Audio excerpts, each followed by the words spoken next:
유한한 인간이 살아가면서 반드시 겪게 되는 것 중에 하나가 있다면 그것은 바로 절망이라는 단어입니다.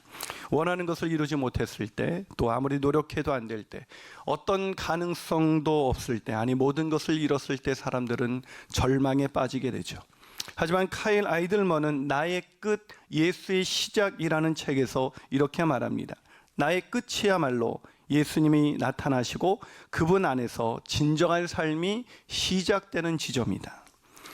무슨 말입니까? 우리가 절망적인 그 순간이야말로 하나님이 일하시는 새로운 인생이 시작되는 놀라운 축복의 시간이라는 것입니다.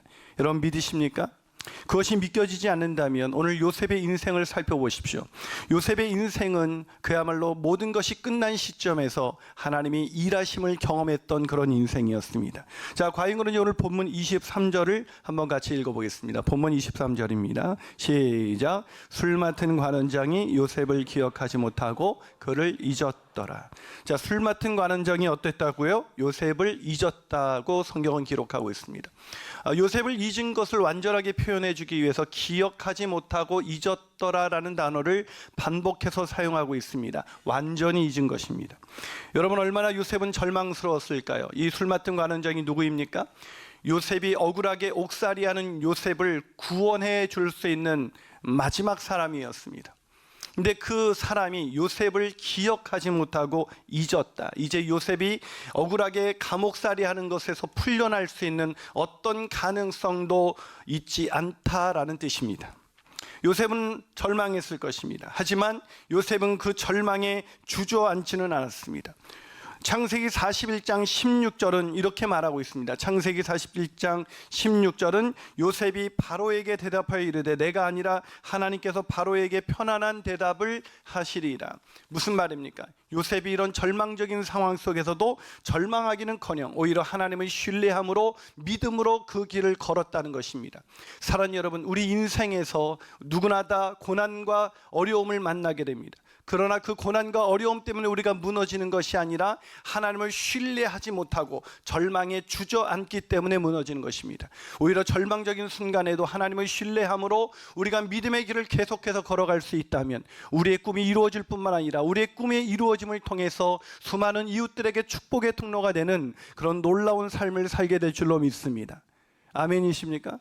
아멘 하신 분만 그렇게 될 줄로 믿습니다. 사랑하는 여러분, 어떻게 그렇다면 우리가 절망적인 순간에도 꿈꾸는 인생을 살아갈 수가 있을까요? 첫 번째로 긍정적인 태도를 잊지 말아야 합니다. 뭐라고요? 긍정적인 태도가 중요하다는 것입니다. 여러분, 존 맥스웰이라는 위대한 리더십 전문가가 태도라는 책에서 우리에게 이렇게 말합니다. 태도가 가장 중요한 것은 아니지만 태도로 당신의 삶은 달라질 수가 있다. 요셉의 삶이 그랬습니다. 요셉이 술 맡은 관원장에 대한 이 기대가 실망으로 돌아왔을 때 실망하지 않을 수는 없었습니다. 하지만 실망한 그 자리에서 그는 부정적인 생각에 사로잡힌 것이 아니라 그의 태도는 긍정적인 생각으로 바꾸어지기 시작했습니다. 자, 그 태도가 얼마나 놀라웠는지 창세기 40장 6절과 7절은 이렇게 기록하고 있습니다. 자, 한번 같이 읽어보겠습니다. 시작. 아침에 요셉이 들어가 보니 그들에게 근심의 빛이 있는지라. 요셉이 그 주인의 집에 자기와 함께 갇힌 바로의 신하들에게 묻되 어찌하여 오늘 당신들의 얼굴에 근심의 빛이 있나이까? 여러분 놀랍지 않습니까? 이 성경을 좀 읽어보면 이 부분은 정말 놀라운 이야기예요. 왜냐하면 지금 요셉이 누구의 근심을 살피고 있습니까? 술 맡은 관원장과 떡 맡은 관원장, 즉 바로의 신하들의 얼굴을 살피면서 그들의 근심을 걱정하고 있습니다. 여러분, 요셉은 지금 자기 코가 석자입니다. 억울하게 억울하게 옥살이를 하고 있습니다. 억울하게 종살이한 것도 서글픈데 이제 옥살이까지 하게 되었으니 얼마나 절망적일까요? 그런 상황이라면 사람이 남의 형편 살필 겨를 없습니다. 자신의 형편 살피기도 버거운 그 순간에 오히려 요셉은 다른 사람의 근심을 살필 수 있는 여유를 가지고 있었다는 것입니다. 이건 마치 죽을 병에 걸린 사람이 감기 걸린 사람에게 어디 아프세요? 라고 묻는 것과 똑같은 일입니다. 이건 정말 말도 안 되는 일입니다. 어떻게 이런 일이 가능할까? 그것은 요셉의 삶의 태도가 남달랐기 때문입니다. 요셉은 늘 상황을 긍정적으로 바랐기 때문에 자신의 일에 대해서는 염려하지 않았던 것입니다. 자신의 일에 대해서는 걱정하지 않고 두려워하지 않았기 때문에 남을 살필 수 있는 여유를 가질 수가 있었던 것입니다. 이에 대해 찰스 스윈돌은 그의 책 요셉이라는 책에서 오늘의 이 본문을 이렇게 해석해 줍니다. 이러한 것은 긍정적인 태도를 가진 사람만이 할 수 있는 것이다. 긍정적인 태도는 당신으로 하여금 평범한 장애물을 뛰어넘어 높은 데 이르도록 한다. 당신으로 하여금 활동할 준비가 되게 한다. 긍정적인 태도는 당신을 얼거맨 것에서 자유롭게 해줄 것이다. 긍정적인 태도는 전에는 당신이 결코 할 수 없었던 어떤 사역을 할 수 있는 기회를 제공한다. 여러분 생각해 보세요. 왜 우리가 절망하게 됩니까? 상황 때문이 아닙니다. 고난의 현실 때문이 아닙니다. 살아가면서 다 겉은 멀쩡한 것 같지만 우리가 목장 모임에 들어가서 나눔을 하다 보면 고난이 없는 사람이 없습니다. 어려움이 없는 사람이 없습니다. 그렇기 때문에 상황과 고난 때문에 무너지는 것이 아니라 상황과 고난을 어떤 태도로 대하느냐가 우리를 그 고난에 얽어매게 하기도 하고 그 고난에서 벗어나 더 높은 꿈을 꾸게 하기도 하는 것입니다. 오늘 본문에서 이 요셉은 부정적인 생각에 사로잡히지 않았습니다. 많은 사람들은 어려운 현실이 오면 부정적인 생각에 사로잡혀서 부정적인 태도로 일관합니다. 왜 나에게만 이런 어려움이 와야만 합니까? 나는 왜 이런 힘든 일을 지내야만 합니까? 언제까지 이것을 견뎌야만 합니까? 이런 부정적인 생각에 사로잡혀 있기 때문에 그 고난의 현실에 얽어매이게 되는 것입니다. 그런데 요셉은 그러지 않았습니다.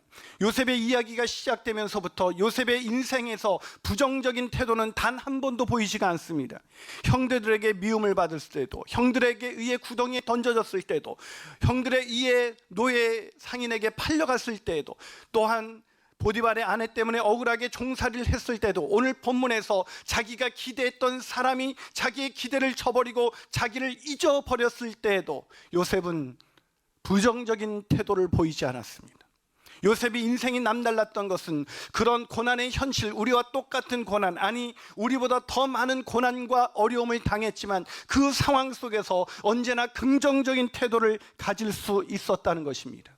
자선사업가이자 작가인 클레멘스 스톤은 이렇게 말합니다. 사람들 사이에는 작은 차이가 있다. 그 작은 차이가 큰 차이를 만든다. 여기서 작은 차이란 태도며 큰 차이란 그것이 긍정적이냐 부정적이냐 하는 것이다.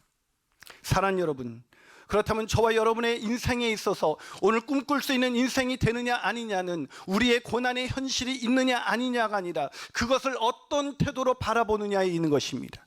사랑하는 여러분, 저는 저와 여러분이 아무리 어려운 현실이 와도 그것을 긍정적인 태도로 바라봄으로 꿈꾸는 인생이 되시기를 주님의 이름으로 축원합니다. 한 발 더 나가서 어떻게 절망적인 순간에도 꿈꾸는 인생이 될 수가 있을까요? 그 두 번째는 기다림의 훈련이 되어 있어야 합니다. 기다림의 훈련이 잘 된 사람만이 긍정적인 태도를 계속해서 유지할 수가 있다는 것입니다. 여러분, 긍정적인 태도를 가지면 아무리 현실이 어려워도 그 현실을 이겨낼 수가 있습니다. 하지만 여기 문제가 있어요. 긍정적인 태도를 유지한다는 것이 쉽지 않다는 것입니다. 오늘도 여러분이 말씀을 아마 일대지를 들으면서 그래, 나 이제 긍정적인 태도를 가져야지 라고 생각할 수 있습니다. 그러나 가정으로 돌아가서 세상으로 돌아갔을 때 다시 어려운 현실을 만나게 되면 우리는 다시 부정적으로 돌아가고 맙니다. 긍정적인 태도를 유지하는 것이 중요하지만 긍정적인 태도를 유지할 수 없다는 것이 우리의 가장 치명적인 약점인 것입니다. 아마 요셉도 마음속에 긍정적인 태도를 가졌지만 요셉은 현실이 금방 바뀌었기 때문에 요셉이 계속해서 긍정적인 태도를 가진 것은 아니었습니다. 아무리 우리가 긍정적인 태도를 갖는다고 해도 계속해서 어려운 현실은 다가올 수가 있습니다. 그것은 요셉도 마찬가지였습니다. 자, 창세기 39장 1절을 한번 읽어보겠습니다. 자, 39장 1절 읽습니다. 시작. 요셉이 이끌려 애굽에 내려가매 바로의 신하 치위대장 애굽 사람의 보디발이 그를 그리로 데려간 이스마엘 사람의 손에서 요셉을 샀다. 자, 요셉이 어떻게 됐습니까? 형들에 의해 노예로 팔려갔습니다. 언제예요? 언제 팔려갔습니까? 아버지의 말씀을 지키기 위해 세겜을 지나 세겜까지 갔는데 형들이 없자 다시 긍정적인 마음으로 도단까지 갔을 때 그런 형들에 의해 결국 노예로 팔려가는 인생이 되고 만 것입니다. 언제요? 긍정적으로 살아갈 때 요셉에게는 어려움이 온 것입니다. 근데 그것이 거기서 그치지 않았습니다. 요셉은 노예로 팔려갔을 때도 다시 긍정적인 생각을 가지고 일을 함으로 인해서 그 주인인 보디발의 총애를 받아 가정 총무가 되었습니다. 긍정적으로 생각하니 일이 잘 풀리는구나, 이렇게 생각하기가 쉬운데 곧 다시 어려움이 왔습니다. 여러분 아시죠? 보디발의 아내 미세스 보디발, 이 여자가 문제예요. 이 여자가 이 청년을 유혹한 것입니다. 여러분, 이 17세 소년, 이 청춘의 때에 요셉은 얼마나 고향 땅을 떠나, 그것도 자기가 떠나온 것도 아니고 억울하게 떠나온 요셉의 마음 가운데 얼마나 많은 슬픔과 얼마나 많은 외로움이 있었겠습니까? 그런데 그 아무도 모르는 자신의 모든 부정을 다 눈감아줄 수 있는 보디발의 아내가 그를 유혹했지만 그는 그것을 뿌리쳤습니다. 그리고 도망쳤는데 오히려 적반하장으로 이 보디발 아내가 요셉을 모함해서 거짓 고소로 인해서 옥살이를 하게 되었습니다. 언제요? 노예로 팔려왔지만 긍정적인 태도를 견지했을 때 현실은 더 어려워졌습니다. 여러분, 왜 요셉이 옥에 갇혔습니까? 나쁜 짓을 한 것이 아닙니다. 긍정적인 태도로 하나님을 신뢰하면서 하나님이 언젠가는 바꾸어 주실 거야라는 믿음으로 살았지만 요셉에게는 계속해서 어려움이 몰려왔습니다. 그 마지막 어려움은 뭐였을까요? 요셉은 옥에 갇혀서도 또다시 긍정적인 태도로 살아갑니다. 오히려 자신은 근심하지 아니하고 남의 근심을 살필 만큼 그렇게 여유롭게 긍정적인 태도로 살았습니다. 그러면 옥에서 풀려야죠. 그런데 오늘 본문에 보니까 23절은 이렇게 기록합니다. 자, 23절을 한번 같이 읽어보겠습니다. 23절 있습니다. 시작. 술 맡은 관원장이 요셉을 기억하지 못하고 그를 잊었더라. 사랑 여러분, 요셉은 끊임없이 긍정적인 태도로 일관했지만 요셉에게 다가온 것은 설상가상의 현실이었습니다. 엎친 데 덮친 격으로 더 많은 어려움이 찾아오기 시작했습니다. 이때 요셉은 어떻게 그런 어려운 현실 속에서도 계속해서 견딜 수가 있었던 것일까요? 그것은 기다림의 훈련으로 삼았기 때문입니다. 자신의 인생에서 일이 긍정적인 태도를 보였음에도 불구하고 일이 꼬일 때마다 하나님이 나를 기다리는 훈련을 시키는 거구나 라고 생각하고 기다린 것입니다. 자, 요셉은 얼마나 기다렸을까요? 창세기, 오늘 본문을 지난 창세기 41장 46절은 이렇게 기록하고 있습니다. 한번 읽어주시겠습니까? 있습니다. 시작. 요셉이 애굽 왕 바로 앞에 설 때에 30세라. 몇 세라고요? 30세. 17살부터 어려움이 오기 시작했습니다. 그런데 13년이 지나도록 요셉은 긍정적인 태도로 일관했지만 요셉에게 계속 다가온 현실은 고난의 현실이었습니다. 더 큰 어려움이 몰려왔습니다. 그럼에도 불구하고 요셉이 꿈꿀 수 있었던 것은 기다림의 훈련이 되어 있었던 것입니다. 사랑 여러분, 우리 인생에서 누가 꿈을 이루는 인생을 살아갈 수가 있습니까? 그것은 기다림의 훈련이 되어 있는 사람입니다. 그냥 조금 기다리다가 안 되면 또다시 절망하고 또다시 부정적인 생각으로 돌아간 사람은 꿈꾸는 인생을 살아갈 수가 없습니다. 그러나 우리 인생에 아무리 긍정적인 태도를 보였다 할지라도 어려움이 온다 할지라도 계속해서 기다리면서 하나님이 마침내 나에게 선한 일을 이루어 주실 때가 올 거야 라고 기다리는 사람, 그런 기다림의 훈련이 되어 있는 사람만이 꿈꿀 수 있는 인생을 살아낼 수가 있는 것입니다. 갈라디아서 6장 9절은 이렇게 말합니다. 우리가 선을 행하되 낙심하지 말지니 포기하지 아니하면 때가 이름에 거두리라. 아멘이십니까? 사랑 여러분, 낙심하지 마십시오. 절망하지 마십시오. 원하는 대로 이루어지지 않는 순간마다 기다림을 훈련하십시오. 때가 되면 이루어 주실 것입니다. 마지막으로 어떻게 절망적인 순간에 우리가 꿈꾸는 삶을 살아갈 수가 있을까요? 그것은 주님과의 깊은 교제가 있어야 합니다. 긍정적인 태도를 가지고 기다릴 줄 아는 훈련이 되어 있는 사람이라면 어떤 고난도 무섭지가 않을 것입니다. 어떤 고난도 그에게는 결국 도리어 합력하여 선을 이루시는 하나님의 역사를 경험하게 될 것입니다. 하지만 여기에 문제가 있습니다. 우리가 잘 기다리지 못한다는 것입니다. 훈련받은 사람에게도 기다린다는 건 쉽지가 않습니다. 목사인 저에게도 가장 어려운 것은 기다리는 것입니다. 여러분 잘 기다리세요? 우리는 잘 기다리기가 어려운데 요셉은 어떻게 13년을 그렇게 긍정적인 태도를 유지하면서 그렇게 기다릴 수가 있었을까? 연약한 인간은 그것이 불가능합니다. 요셉도 우리와 성정이 같은 사람이라는 걸 기억하십시오. 남다른 결심이 있어서 13년을 버틸 수 있는 것이 아닙니다. 여러분, 아무리 결심이 강한 사람도 긍정적인 태도를 가졌다가 부정적인 현실이 엎치고 겹치게 되면 그 상황에서 무너지고 마는 것입니다. 그것이 인생의 연약함입니다. 그런데 어떻게 요셉은 그런 상황에서 계속해서 기다릴 수가 있었던 것일까요? 그것은 주님과의 깊은 교제 가운데 들어갔기 때문입니다. 자, 오늘 창세기 39장 20절과 21절을 다시 한번 읽어보겠습니다. 자, 다시 한번 읽으시겠습니까? 시작. 이에 요셉의 주인이 그를 잡아 옥에 가두니 그 옥은 왕의 죄수를 가두는 곳이었더라. 요셉이 옥에 갇혔으나 여호와께서 요셉과 함께 하시고, 뭐라고요? 여호와께서 요셉과 함께 하셨다. 여러분, 얼마나 절망적인 상황입니까? 노예로 전락했습니다. 아니, 이제 감옥에 갇힌 노예가 됐습니다. 인간의 어떤 가능성도 없었던 상황이었습니다. 그런데 요셉이 그 수많은 고난의 시간을 지나면서 계속해서 버틸 수 있었던 힘이 어디서 왔습니까? 그것은 요셉 안에서 온 것이 아니라 그와 함께 하시는 하나님 때문에 그것이 가능했던 것입니다. 여러분, 우리가 고난의 현실을 지날 때 하나님이 우리를 혼자 내버려 두지 아니하십니다. 하나님은 우리에게 가까이 다가오십니다. 아멘이십니까? 하나님이 우리에게 찾아오셔서 우리의 마음을 어루만지시면서 우리를 붙들어 주시고 우리를 견디게 하시고 우리를 일으켜 주시는 것입니다. 오늘 본문에서, 아니 창세기 39장에서 성경이 계속해서 반복되는 단어가 있습니다. 그것은 여호와께서 요셉과 함께 하셨다는 단어입니다.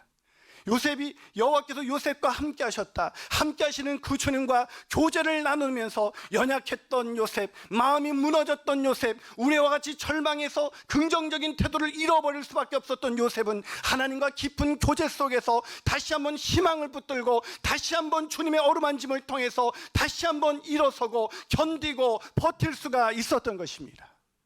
사랑하는 여러분, 요셉이 오늘 본문에서 실망하지 않고 절망하지 않았다 해서 그가 남다른 사람이라고 생각하지 마십시오. 그런 남다른 사람이었기 때문에 견딜 수 있었던 것이 아니라, 남다른 사람이었기 때문에 기다릴 수 있었던 것이 아니라, 하나님이 그와 함께 하시고 그와 교제함으로 인해서 그가 견딜 수가 있었던 것입니다. 시편 105편 19절에서 이 요셉이 이런 고난을 견뎠을 때 요셉의 혼이 나갔다라고 시편 기자는 기록하고 있습니다. 무슨 말입니까? 요셉은 남다른 사람이었기 때문에 긍정적인 태도를 가지고 13년을 기다릴 수 있었던 것이 아니라 그와 함께 하시는 하나님, 그와 동행하시는 하나님, 그의 마음을 만져주시고 일으켜 세워주시는 그 하나님 때문에 13년을 버틸 수가 있었던 것입니다. 사랑하는 여러분, 우리 인생에 고난이 올 때 두려운 것은 고난의 현실이 아닙니다. 그 고난의 현실 속에서 하나님과 교제하지 않았던 사람, 하나님과 교제하는 것에 익숙지 않았던 사람, 그 사람은 고난이 올 때 부정적인 생각에서 벗어날 수가 없습니다. 그 사람에겐 즉시 부정적인 생각이 들어오고 기다리지 못하고 지치고 그저 낙심하고 스스로 심지어 자신의 모든 것을 포기하기도 합니다. 하지만 하나님과 함께하는 사람, 하나님과 동행하는 사람, 하나님과 깊이 교제하는 사람은 하나님의 그 만지심을 통해서 인간의 힘으로 가능하지 않는 그 13년을 기다릴 수 있는 능력이 하나님과의 깊은 교제 속에서 나오는 것입니다. 그러게 인생을 살아가면서 가장 불행한 사람은 인생의 고난을 만난 사람이 아니라 인생의 고난 속에서 하나님과 교제할 줄 모르는 사람입니다. 사랑하는 여러분, 매일 아침 큐티가 왜 중요한가요? 매일매일 하나님과 만나는 것이 왜 중요한가요? 좀 전에 간증을 하셨던 분은 자신의 힘으로 인생을 살아오셨던 분이었습니다. 그러나 그 마음속에 평강과 기쁨은 없었습니다. 그러나 그분이 예수님을 만나고 예수님과 매일 동행하기 시작했습니다. 날마다 큐티를 하고 날마다 묵상을 하고 주님과 동행하고 그렇게 살면서 그의 인생에, 아예 그의 가정에는 놀라운 변화가 오기 시작했습니다. 그것이 어떻게 가능했습니까? 주님과의 깊은 교제 속에서 그는 인간의 힘으로 기다릴 수 없는 기다림의 훈련을 배우게 되고 하나님께서 그 상황을 바꿔주신다는 믿음을 소유하게 된 것입니다. 사랑하는 여러분, 우리 인생에서 가장 중요한 것은 하나님과의 깊은 교제입니다. 그냥 주일날 와서 예배만 드리고 돌아가는 썬데이 크리스찬은 예배 시간만큼은 긍정적인 생각을 가질 수 있겠으나 돌아가서 눈앞에 고난의 현실을 만나는 순간 그 모든 것이 무너져 내리고 마는 것입니다. 그러기에 훈련이 중요한 것입니다. 하나님과 깊이 교제하는 훈련, 그래서 목장에서 들어가고 새가족 훈련을 통해서 날마다 주님과 깊이 동행하는 훈련을 받은 사람만이 인생에 다가오는 고난 속에서도 세상에 알지 못하는 주님의 함께하심과 주님의 만지심과 주님의 붙드심을 통해서 다시 일어설 수가 있는 것입니다. 사랑하는 여러분, 그런 인생을 살고 싶지 않습니까? 그런 인생으로 내 인생에 아무리 어려워도 때가 되면 이루게 하시는 그 하나님과 함께 버티고 견디며 살아가고 싶지 않습니까? 주님을 신뢰함으로 고난의 현실을 건너고 싶지 않습니까? 그렇다면 오늘 하나님과 깊이 교제하는 인생에 여러분의 목숨을 거십시오. 그러면 여러분의 인생이 바뀌어질 뿐만 아니라 여러분의 가정이 바뀌고 여러분의 자녀들이 바뀌게 될 줄로 믿습니다.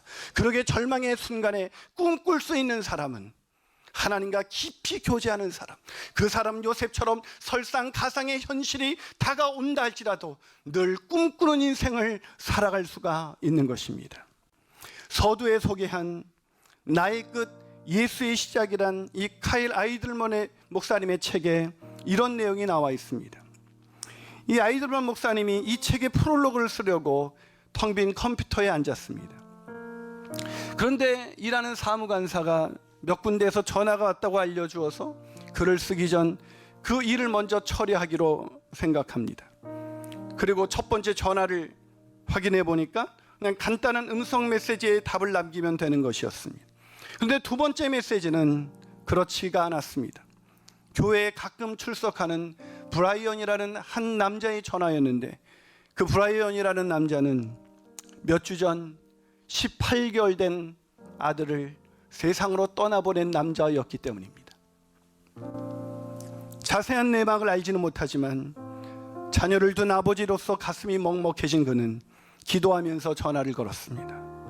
잠시 후 가라앉은 목소리가 소화기 저편에서 들려오기 시작했습니다. 여보세요. 18개월 된 아들을 잃은 그에게는 아무런 말을 해줄 수가 없어서 아이들먼 목사는 비통한 마음을 표현한 뒤 침묵으로 대화를 유지하고 있었습니다. 그런데 그 남자가, 브라이언이라는 그 남자가 이렇게 말했습니다.